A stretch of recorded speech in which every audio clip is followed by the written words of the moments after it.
Olá, bom, hoje então a gente conversa um pouquinho sobre este baita livro chamado Escola de Frankfurt. Ele tem um subtítulo enorme. Vamos lá.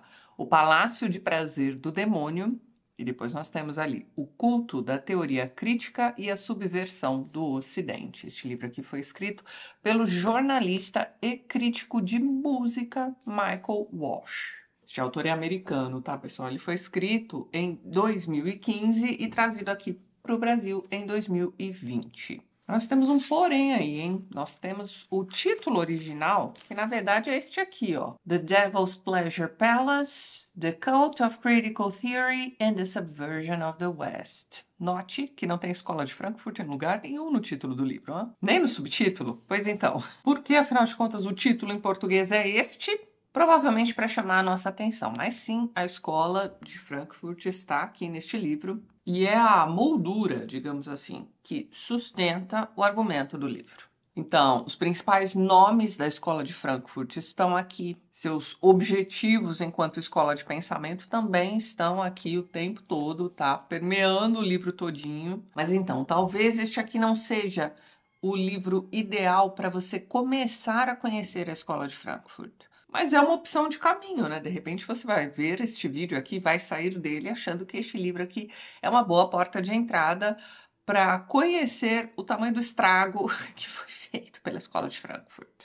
Então, aqui neste livro, o autor vai mesclar literatura e música erudita que já traziam, né, ali uma representação da eterna luta entre o bem e o mal, como, por exemplo, Fausto, O Paraíso Perdido, obras do Wagner ou até mesmo do Mozart. E ele coloca nesse balaio também filmes como Chinatown e Poderoso Chefão. Ele usa todos esses elementos para exemplificar o que acontece até os dias de hoje, em que nós nos encontramos em meio a uma guerra cultural. Quer você admita ou não. E geralmente quem não admite é porque já está inserido na coisa toda de um jeito que são pessoas que, em geral, aceitam tão fácil tudo e qualquer coisa que já venha com selo de cultural que fica difícil enxergar qualquer coisa que esteja fora desta bolha espessa que foi forjada, fabricada mesmo, há tanto tempo e com tanto cuidado, né?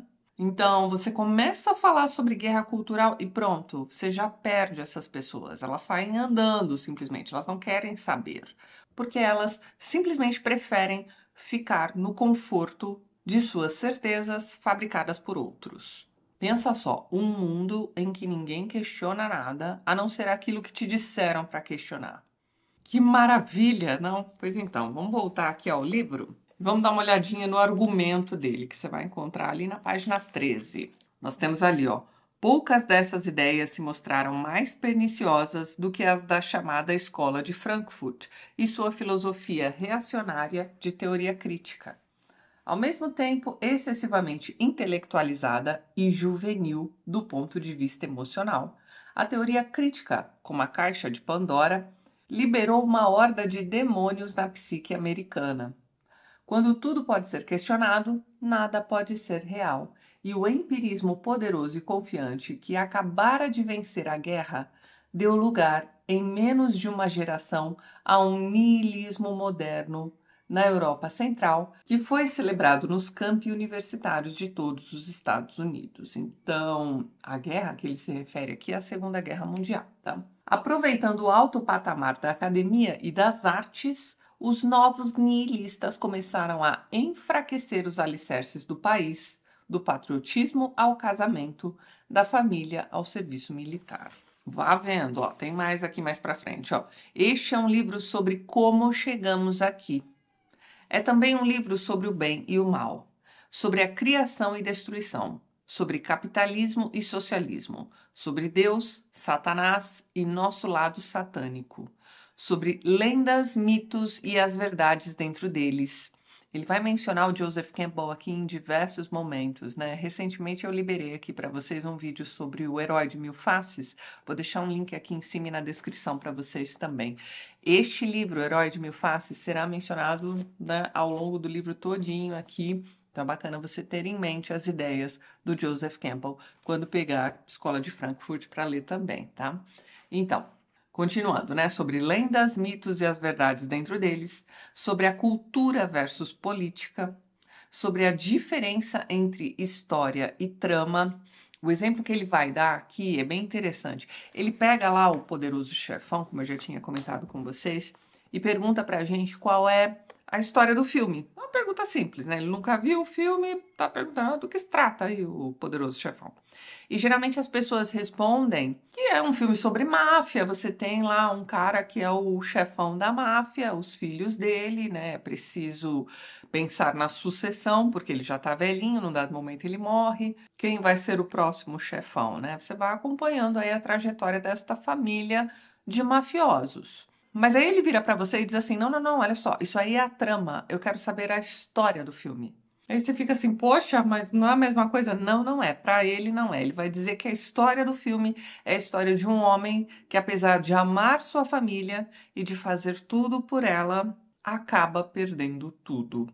Aí você para pra pensar e fala, ok. Principalmente se você já assistiu, né, a trilogia completinha, você vai ver que é mais ou menos isso aí, né? Você tem uma pessoa, na verdade, né, arcando com as consequências de suas escolhas, realmente, né? Para tentar proteger sua família de um jeito meio torto e, enfim, ao redor meio que não interessa muito, né? Continuando, ó, um livro sobre Milton versus Marx, Estados Unidos versus Alemanha, A Verdade Redentora versus as Ilusões Mefistotélicas e as Brincadeiras do Demônio.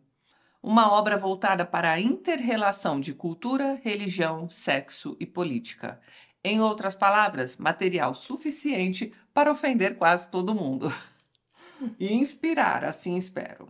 Pois os tabus de nossa cultura também são seus totens. E os argumentos políticos que os cercam são sintomas de doença e saúde, de infecção e imunidade. Eles não são apenas os campos de batalha da guerra cultural contemporânea. São a guerra cultural em si, uma guerra que está ocorrendo desde o Jardim do Éden, mas que se manifesta hoje em dia no ataque incessante do marxismo cultural, que manda e se disfarça sob muitos nomes, incluindo liberalismo, progressismo, também, olha lá, justiça social, ambientalismo, antirracismo e etc. Isso é o marxismo cultural, hein? Ao que costumava ser chamado de Ocidente cristão. Então, segundo o autor, é isso que está em jogo, né? O Ocidente cristão. Vamos continuar. Os agressores incluem a Escola de Frankfurt, de filósofos, teóricos e escritores marxistas, quase todos alemães, bem como seus descendentes e acólitos intelectuais nos Estados Unidos, incluindo os seguidores de Saul Alinsky, o organizador de comunidades marxista, cuja influência só aumentou ao longo dos anos, desde a sua morte em 1972, chegando até o Salão Oval.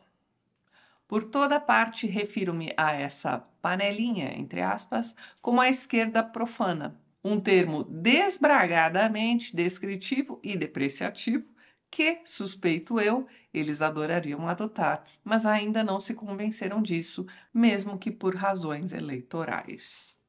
Então, basicamente é isso que você vai encontrar aqui neste livro. E ele começa, na verdade, o livro propriamente dito, explicando pra gente o título do livro original, que é O Palácio do Prazer do Demônio. O subtítulo da nossa edição, veja bem. Mas então, este título é, na verdade, o título de uma obra do Schubert, né? De uma ópera do Schubert que ele escreve quando ele era bem jovenzinho. E que conta pra gente a história do Oswald, que era um cara que se casa com a filha de uma família aristocrática. Os dois se amam, é amor verdadeiro. Ela meio que foge de casa, né, para se casar com esse rapaz que não tinha eira nem beira, e aí ela será deserdada. Em meio a tudo isso, eles estão buscando um lugar para, sei lá, né, viver a vida, não é mesmo? Só que em meio a esse trajeto vai começar uma tempestade terrível. E aí eles vão tentar se abrigar ali nas casas dos aldeões da cidade, e aí eles vão dizer, né, vão contar a história de uma lenda local de que existe um castelo meio que assombrado, maravilhoso. É um castelo amaldiçoado mesmo. E que fica ali naquelas redondezas. Então, nosso amigo Oswald vai pegar ali um fiel escudeiro seu e os dois vão tentar descobrir o que é que está acontecendo neste palácio. E quando eles chegam lá, eles descobrem que é realmente um lugar cheio de terrores, assombrações e tentações também. Só que ele está perdidamente apaixonado por sua esposa, então nenhuma tentação vai fazê-lo sair da linha, digamos assim. E quanto mais ele resiste, mais tentações o castelo oferece. Só que nisso ele vai se enfiando cada vez mais nesse castelo. Ele será salvo pela própria esposa, que vai procurá-lo no castelo, afinal de contas, para ele se passaram algumas horas, mas já se passaram alguns dias do lado de fora, né? Então ela vai até lá procurar o marido e encontra, né? E vai salvá-lo. É o amor verdadeiro que vai salvá-lo daquele castelo de prazeres do demônio, né? Enfim, palácio do prazer do demônio. E quando isso acontece, o castelo meio que desmorona ao redor deles. E aí eles vão descobrir que, na verdade, todas aquelas assombrações, aquelas pessoas que estavam perseguindo Oswald e seu escudeiro lá dentro, eram, na verdade, os próprios aldeões. Todos eles foram contratados pelo tio da moça, veja bem, para testar o Oswald, né, e saber se ele realmente é digno dela ou não. E no fim das contas, ele é. Então, ao longo do livro todinho, o autor vai contar histórias como essas, né, retiradas de óperas ou de grandes livros da literatura. Mas, de novo, como ele é um crítico musical, né, você vai sair deste livro aqui, da leitura deste livro, com uma playlist, praticamente, para ouvir depois. Ou assistir, né, para quem gosta de assistir óperas, enfim. E sim, você também vai sair da leitura deste livro com uma listinha de livros, poemas para ler. Então se prepara, né? Com relação às óperas, olha só. Em outras palavras, essas óperas transmitem o desejo inato da humanidade de ficar cara a cara com as forças ocultas por trás de nossas origens. Bem e mal, céu e inferno, Deus e Satanás. Desse conflito primitivo emerge nosso anseio por narrativas dramáticas e o demoníaco na arte. Demoníaco no sentido de misterioso ou sobrenatural. Sinalizações que apontam o caminho para um sentido da vida que a ciência, que rejeita o demoníaco, não pode oferecer. Basta que prestemos atenção e sigamos as indicações. Então, como eu já tinha dito para vocês, o grande ponto deste livro aqui foi a virada que aconteceu mais precisamente no país do autor do livro, né, nos Estados Unidos, mas aí você pode fazer as ligações que você achar necessárias para a nossa realidade, não é mesmo? Então, ele analisa o ponto de virada que ele considera ter sido a Segunda Guerra Mundial. Então, ele vai dizer isso aqui, ó. O que o Ocidente experimentou desde o final da Segunda Guerra Mundial foi a construção de um moderno palácio de prazer do demônio.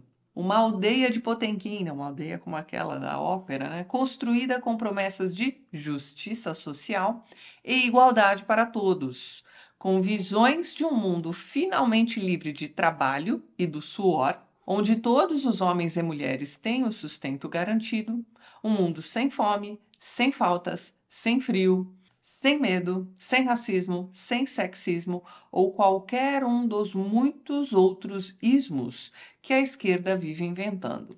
Em outras palavras, um mundo que se parece muito com o céu. Para pensar, não seria uma maravilha?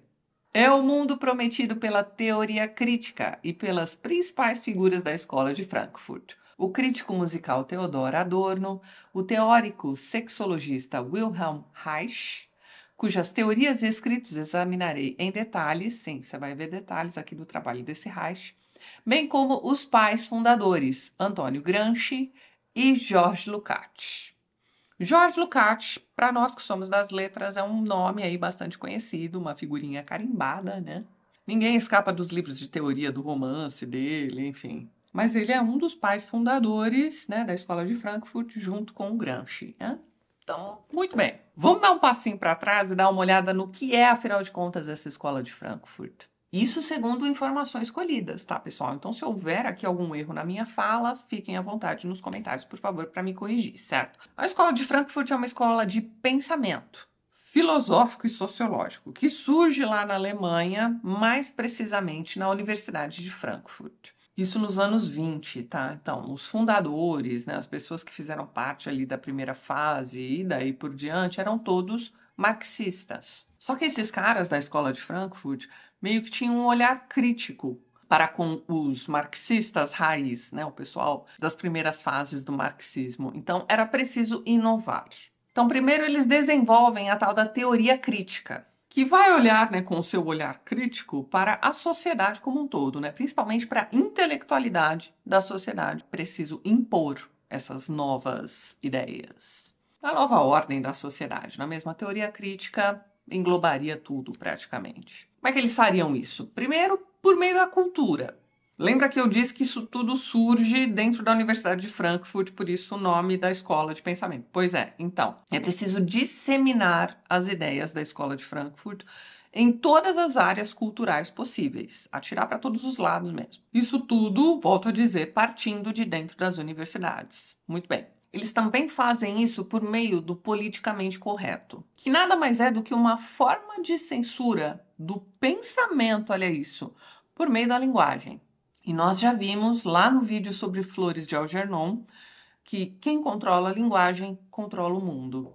Houve uma evolução do politicamente correto, né? Num primeiro momento, existiam pessoas que resistiam a esse controle de linguagem que leva a controle de pensamento. E aí vou contar uma anedota aqui para vocês. Eu sempre me lembro do final dos anos 90, ali quando eu estava me preparando para o vestibular, fazendo cursinho, esse tipo de coisa. Então, me lembro de uma aula de redação.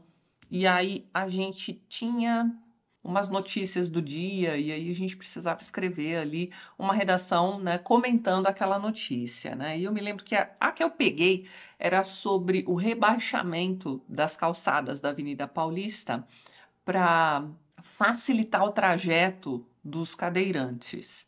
E aí eu me lembro, né, da gente estar ali fazendo essa redação e tal. Algumas pessoas da turma estavam usando esse mesmo tema. E aí um de nós, né, levantou a mão e perguntou para o professor: mas peraí, professor, a gente pode usar cadeirante?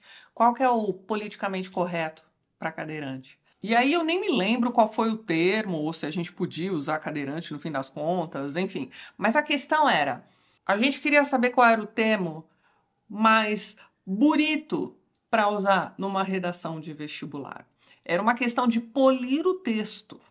De repente, essa coisa de você polir um texto para você passar no vestibular se tornou uma questão de polir a minha fala para que eu não ofenda pessoas. E de repente, isso nos dias de hoje se tornou uma coisa que você precisa tomar cuidado com aquilo que você diz, com aquilo que você escreve numa rede social, com aquilo que você. Enfim.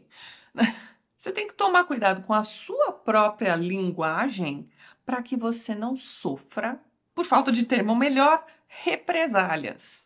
Então, de novo, ó, existe um caminho a ser percorrido. Não é uma coisa que no início era ridícula, de repente se tornou uma coisa que, ó, cuidado aí com o que você diz, porque senão... Então tá, você tem o caminho da cultura, por onde você pode disseminar suas ideias, você tem o politicamente correto, em que você controla a linguagem de outrem, você tem também o caminho da ridicularização dos valores. Então você tem, sei lá, a questão da família, que hoje em dia é um termo, né, ressignificado.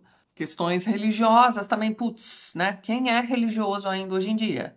Eu acredito que aqui neste canal eu não preciso ficar explicando quando eu, né, uso ironia ou não, né? Pô, muito bem, vamos lá, vamos continuar. Casamento monogâmico. Pra que isso, cara? Hoje em dia o negócio é poliamor. Então tudo que é tradicional, é conservador, que na cabeça dessas pessoas é sinônimo de reacionário e atrasado, para dizer o mínimo. Mas talvez a questão mais importante, né, o coração mesmo da escola de Frankfurt, seja a questão de que eles precisavam, né, como eu disse para vocês, dar uma repaginada no marxismo e alcançar mais pessoas, né? Então, aquela coisa da luta de classes, né, já estava meio ultrapassada. Que é aquela coisa dos operários versus patrões, né? Então, é preciso evoluir. Então, que tal a gente começar a falar de luta entre oprimidos e opressores? E aí você tem, né? Você pode englobar mais grupos, né? Mais lutas, não necessariamente operários contra seus patrões, certo? Você pode incluir uma guerra de sexos, né? Então você tem mulheres contra homens, mas existem outros grupos de pessoas oprimidas. Então, que tal reagrupar essas pessoas oprimidas em caixinhas que a gente vai chamar de minorias? É o divide and conquer, né? Divide e conquiste. Você tem esses grupos. Dentro dos próprios grupos, muitas vezes já começa uma briga entre subgrupos, mas nada disso importa. O que importa é que eu divido todo mundo em caixinhas com nomes de minorias e digo de um jeito bem bonitinho, porque eu sou fofa, né? Porque olha só, você faz parte desta minoria aqui, ó, Coitado de você. Mas eu sou legal demais, então eu vou lutar por você. É só você votar em mim. Então é isso. Mas nós temos um pequeno problema aí, eu não sei o que fazer, porque eu não fui preparada para isso. Então, quando eu for eleita, né, depois que eu for eleita, a gente vê direitinho o que é para fazer. Enquanto eu tô fingindo que sei o que fazer, eu vou, sei lá, de repente tirar uma foto em frente a uma tragédia, né? Mas tem que ser uma foto bacana, tem que parecer que eu tô muito preocupado aqui com essa tragédia. Sabe? Começa a surgir essas coisas que você não entende por que que tá acontecendo. É por isso, gente. Mas aí é que tá. Se a gente for parar pra pensar nas minorias, aí tem aquela frase bonita da Ayn Rand, né? A menor minoria do mundo é o indivíduo, meus amigos. O dia em que eles entenderem, né, que o controle da linguagem, o controle do pensamento, o controle da vida alheia, né, para pensar, faz deles inimigos da liberdade, vai ser maravilhoso. Ou, né, mais provável do que isso é que eles já saibam, mas não estão nem aí, porque... Bom, de volta à escola de Frankfurt, né, nós tivemos aí durante o período da Segunda Guerra Mundial e depois também, alguns desses membros da escola de Frankfurt indo para os Estados Unidos. Por N motivos, ou eles eram judeus, enfim.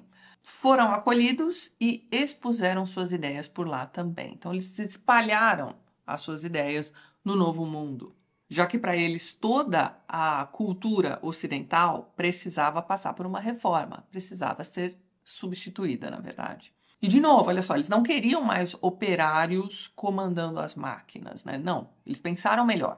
Eles disseram assim, vamos utilizar as classes educadas.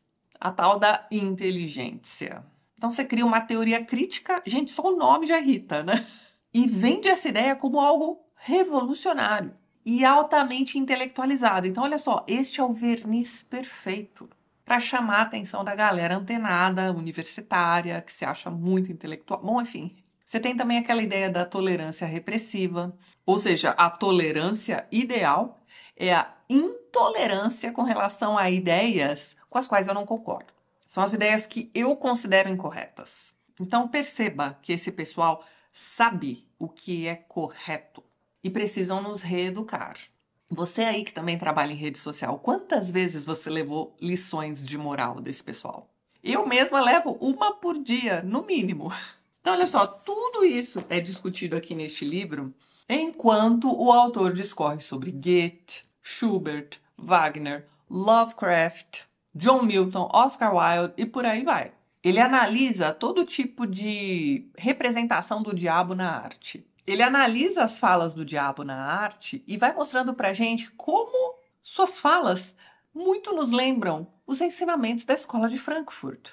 Isso é bem interessante aqui neste livro. Eu vou dar uma folheada aqui no livro, nas minhas anotações, e vou ler aqui alguns trechinhos para vocês. Sobre os pais da escola de Frankfurt, né, ele vai dizer o seguinte, ó, os dois principais proponentes da escola de Frankfurt, Antônio Gramsci e Georges Lukács, procuraram derrubar a ordem existente, primeiro a ordem moral e depois a ordem política, como radicais do século XIX. Para eles, havia apenas vencedores e perdedores, e nisso, devemos admitir, mesmo a contragosto, eles estavam certos. Sobre a questão da família para a escola de Frankfurt, ele vai dizer o seguinte, ó, o comunismo soviético compreendeu isso muito bem. Destruir a família, apoderar-se das crianças, vocês já leram Sussurros? A gente fala sobre isso naquele vídeo, tá? Apoderar-se das crianças e conceder a noção insuportável de um paraíso substituto pós-Éden marxista, uma aquisição de poder, ao menos por mais uma geração. A juventude americana que cresceu na década de 50, como o autor, né, ele vai dizer aqui, ó, como eu, ouviu inúmeras histórias horrorosas de crianças russas que delatavam os próprios pais. Tá lá nos Sussurros isso, hein? Pequenas víboras no seio das famílias que as acolhiam. Mais pra frente ali, ele vai usar uma frase de Martinho Lutero que dizia o seguinte, olha só. A melhor forma de banir o demônio, se ele não ceder aos textos das Escrituras, é zombando dele e desprezando-o, pois ele não suporta o escárnio. A arma mais poderosa que a direita tem contra a esquerda, a saber, a zombaria em relação à sua simples imbecilidade pretensiosa, é a menos empregada. Então, isso é uma coisa interessante. Como é que você desmoraliza alguém? É ridicularizando essa pessoa. Mas você não pode fazer isso sozinho. Você precisa de um grupo de pessoas que odeiem aquela ali para que vocês juntos façam aí a zombaria em cima daquela pessoa. Aí sim você pode conseguir algum tipo de resultado. O resultado pode ser ínfimo. Você pode achar que você está super cancelando alguém, mas na verdade você está só sendo um babaca ridículo, né? Ou uma hiena, né, num grupinho de hienas, achando que você está ridicularizando aquela pessoa. Então, uma coisa para você pensar a respeito lá do Joseph Campbell e do Herói de Mil Faces é a questão do inferno, né? Uma vez que você entra no inferno, você não quer ficar lá tomando chá com o diabo. Você quer sair dali o mais rápido possível. Pois muito bem. Agora, se por algum motivo o inferno te prende, o que você pode fazer é ridicularizá-lo. Você pode começar sendo uma pessoa menos amarga e rindo de si mesmo, né? Dizendo, qual é a novidade disso aí que vocês estão dizendo, né? Eu sei. E escarnecendo de volta. Só que, né, de novo, quando você tem um grupinho de hienas ridicularizando alguém, uma das coisas interessantes de se observar neste comportamento é a questão de que eles se acham muito fortes. Então você pode agir como um cachorro morto para eles e seguir sua vida, ou você pode combater escárnio com escárnio. Essas pessoas que ridicularizam seus valores, seus ideais, seja lá o que for, não conseguem fazer isso sozinhas. Elas não têm cacife para isso. Então, o ridicularizar de volta é sempre a melhor opção. Olha lá, eles não suportam ter as suas teorias questionadas ou os resultados fracassados dessas teorias ridicularizadas. Quiseram tanto uma mudança, não é mesmo? A mudança tá aí e tá dando certo essa mudança? Não tá. E aí?